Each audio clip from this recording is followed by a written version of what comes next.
Thank you, John. If you think I've been at the microphone up here too many times today, this presentation is for you.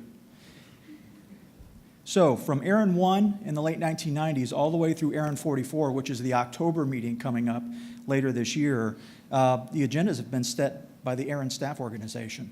Basically what we've done is we've looked at all the policy discussions that are active inside the process.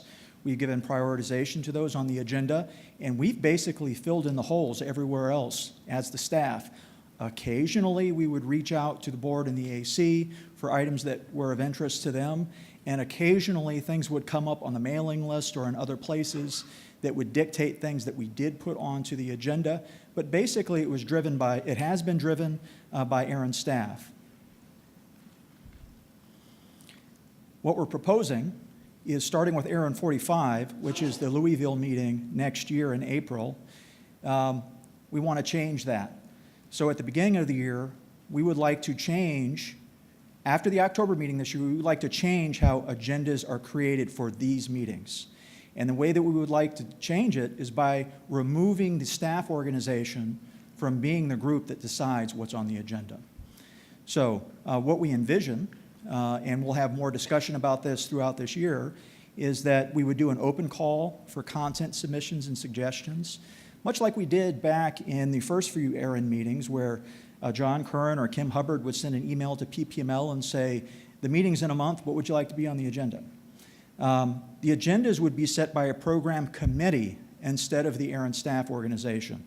That committee could include community volunteers, elected AC members, and ARIN staff would be there for support to that committee as part of the committee. All agenda items would be vetted before the hotel room rate cutoff. Basically what we're saying there is there would be a timing requirement on when we'd have to have the agenda set based on decisions that we had to make with the hotel and our contract and those types of things. And it also allows people to arrange travel who might be speakers. And open agenda space would be filled as available by this program committee, but the policy discussions themselves would continue to take precedence. It's very important that all of the policy discussions be on the agenda and that they be spaced appropriately, giving the appropriate amount of time, and they be basically set in stone so that remote participants would be able to tune in reliably when those are on the agenda and be able to participate without being in person. The potential benefits to making this change is the community involvement would improve transparency in the agenda creation. A lot of people have wondered in the past, perhaps, how do you create the agenda? Why is this on the agenda? Why isn't this other thing there? And of course, it's come up in our surveys that we did with the community for customer satisfaction. The way that we create the meeting agendas was rated one of the lowest items of something that they thought we were doing good or bad. New content opportunities, community member studies and outcomes could come in. We could have technical case studies for DNSSEC and RPKI, community-led panels on registry-related topics, and we expect that it would promote wider participation and attendance for future ARIN meetings and the policy development process, because if you're involved in actually creating the agenda yourselves, your peers may be more interested in coming to this meeting than they are today as it's created by staff. So, questions to the community. If there is a discussion here, these are the types of things we'd be interested in starting with. Of course, there's more time to discuss this in the coming months, but does the proposed approach work? Are there any topics you'd like to see that we don't cover now, or is there another desired approach that you'd prefer us to take with agenda setting? That's it. Any questions? Microphones are open. Kevin Bloomberg. Just myself. I was on the NANOG program committee, a group of volunteers who did exactly that. This is not going to work for ARIN. There are too many things that are mainstays that have to stay, and my bigger question is, what is left that is optional? There are some updates that we can take, and you use them as filler, etc., because you don't know how many policy things are going on. But I can't have, and I'm talking about me, I can't have you take away the staff experience report because 5 people in a room decided, it's not that important. I can't come to this meeting without some critical key things. So how much time is actually left that we can program around? Do you want to add a day before to do some technical things? Is that part of this? Like, I'm trying to understand where you're going with it, I guess. Okay, so there's approximately an hour a day that is based on the average AC workload and what we have to report. There's still about an hour a day. In fact, there could be 2 if we squeezed the breaks down and had you guys really work hard. But let's say there's only 1 because we're not going to be mean. So we do presently open up the meeting to select presentations. We're going to see one shortly on economic factors in IPv6 deployment. There's one tomorrow on the UPenn study on RPKI. Right now, the decision-making for what that is somewhat ad hoc. It's completely opaque to you folks. It involves me and the team and what the staff brings to me that waits to the point where I go, okay, let's put that on the agenda.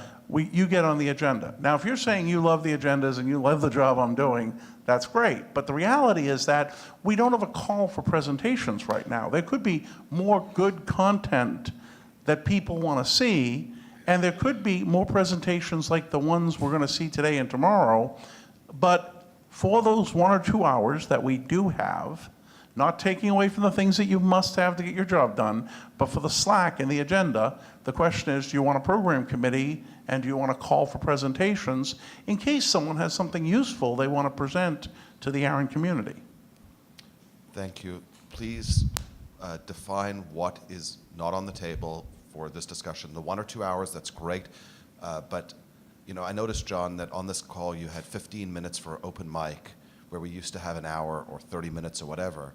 And maybe it's because people just aren't interested in doing open mic, but some of the things have really changed. So let me turn it around. What is not on the table, Kevin? What do you not want to be on the table? What is required? Obviously, the policy presentations, they're specified in our PDP. Obviously, there are reports like the policy experience report, the number status report, and there's certain staff reports. So beyond that, do you need to know that no matter what, we're going to have an hour for open mic? No. The open mic was an example of where I noticed a change. The question becomes, do we need the global updates? Because that is 2 hours. And for me personally, I would like to see the global updates. I believe they're an important part of being part of the RIR system. But that's a huge chunk that could very easily be well, do we need it for everybody? I would like to see what is, like I said, on the table and off the table. And if you've got an extra hour, great. I think having a small group of people that can vet stuff, wonderful for that hour, you know. But to me, there isn't a huge amount of time. This isn't programming the whole thing. It's a small Understood. amount. Kathy?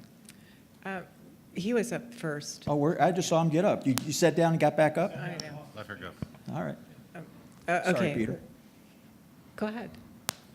This is Peter Timmish with Adrex, real quick. We are completely in favor of this because it does enable different discussions and people to come in. I think a combination of what Kevin's concerned about, which is a set of things that are always in all meetings, it's just basically rote, but having a outside program committee of people that are established and able to bring in people will bring other people involved. It'll get a larger attendance. It'll get more information that are core and relevant to members and to community. So I can't see how that's a bad thing as long as you do keep your set structural things that you always have at meetings, which seems to be repeated in all of them. And I think it's actually a good thing. I'm Kathy Aronson. I just have a question. So what about the fall meeting? Because it's really abbreviated compared to the spring meeting and done in conjunction with NANOG. Is that going to change somehow because there's not usually extra time in that agenda? Right. We would usually restrict the fall meeting to a very small number of external presentations, like a slot or 2 of 20 minutes, 30 minutes tops. We really don't have a lot of slack in the fall. We have far more flexibility in the spring. And as an interesting aside, it's the reason why we're proposing that we start this in the spring of next year instead of the fall of this year. Yeah. We don't have to do this if no one's excited by it. I mean, I can use my crystal ball. I haven't failed so far, I don't think. But openness is good. No, I've also, excuse me, been getting more, it's the same way, John, I'll get people who've approached me saying, I've got a great paper, or would the board consider letting this get presented? And we don't really have a good process for that. So that's why we thought I don't see it as so much just the entire agenda is being thrown over, but is there a better way that the community can help us figure out what is interesting content to augment the other very exciting policy and ARIN administration presentations that I think would continue to be there in some form? Yes, remote? Yeah, remote. Brian Jones, Virginia Tech. Just a suggestion, there could be a public section during ARIN 44 for developing a backlog of agenda items which could be prioritized and voted on as additional items to the policy discussion and mandatory reports. Thank you. Back microphone? Sorry, Alyssa Moore, Canadian Internet Registration Authority. I would support something like this for whatever the hour of slack time, half an hour of slack time, to be able to have the community decide, do we want to see a presentation about the economics of IPv6 or outside studies of RPKI? I would like the opportunity to engage and have choice of and a call for presentation, so I support it. Thank you. Front mic? Microphones are closed. Front mic? David Farmer, University of Minnesota. I like this idea. My suggestion is let's try it for a couple of years. Don't say that this is the way it's going to be forever yet until we know we like it. That's it. Okay, understood. I just managed to mutter the words, microphones are closed, and you then got up, Chris. Chris, can I help you? What do you have? No, I just wanted to say that I think this is a great idea. Okay, wonderful. And John, did you need to comment? Microphone? I needed to answer. So there was a question on initial requests. So I got reading on initial requests since January 2017. We've had 328. It's about half and half end user and ISP. End user is limited, it's justified as /24 without justification, and ISPs are approved /21 without justification for that.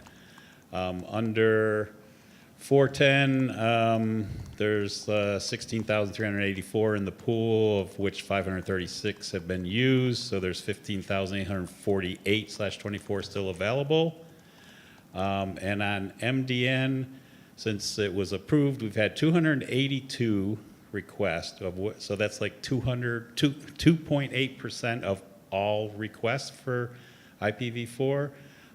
Once the 24-month rule went into effect, we're down to its 0.1% of the requests. We've had like 2. Okay. And the average sites in those requests were between 5 and 7. Okay, thank you. Let John clean his work queue. Very nice. Okay, any other questions for Richard? Anything remote? No, round of applause. Thank you, Richard.